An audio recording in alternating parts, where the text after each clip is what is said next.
साथियों, राष्ट्रीय शिक्षा नीति के आने के बाद से भी ये भी चर्चा काफी तेज है कि बच्चों को पढ़ाने की भाषा क्या होगी, इसमें क्या बदलाव किया जा रहा है।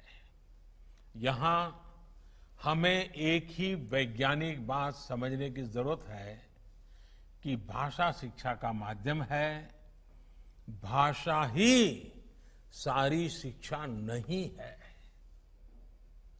किताबी पढ़ाई में फंसे फंसे कुछ लोग ये फर्क ही भूल जाते हैं और इसलिए जिस भी भाषा में बच्चा आसानी से सीख सके, चीजें लर्न कर सके, वही भाषा पढ़ाई की भाषा होनी चाहिए।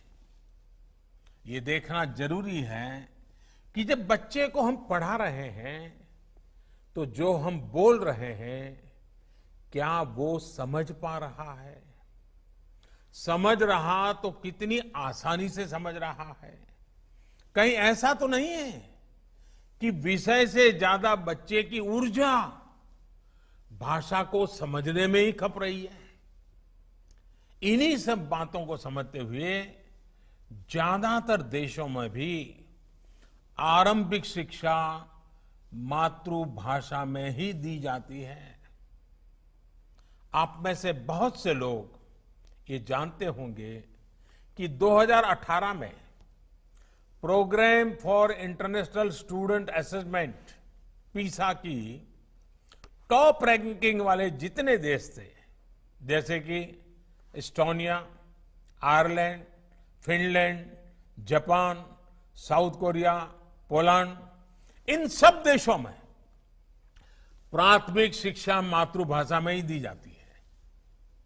ये बात स्वाभाविक है कि जिस भाषा को सुनते हुए बच्चे पलते हैं, जो भाषा घर की भाषा होती है, उसी में बच्चों की सीखने की गति बेहतर होती है।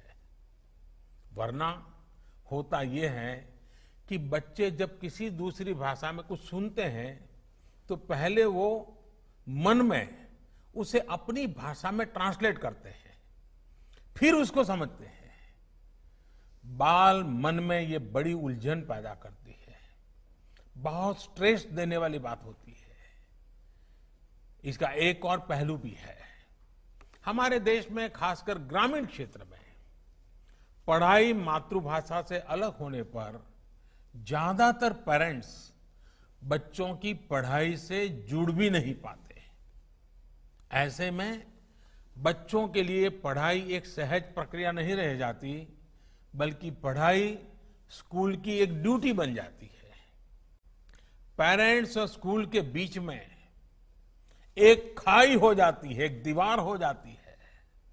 इसलिए जहां तक संभव हो, कम से कम ग्रेड 5 कक्षा 5 तक शिक्षा का माध्यम मातृभाषा, स्थानीय भाषा रखने की बात राष्ट्रीय शिक्षा नीति में कही गई है।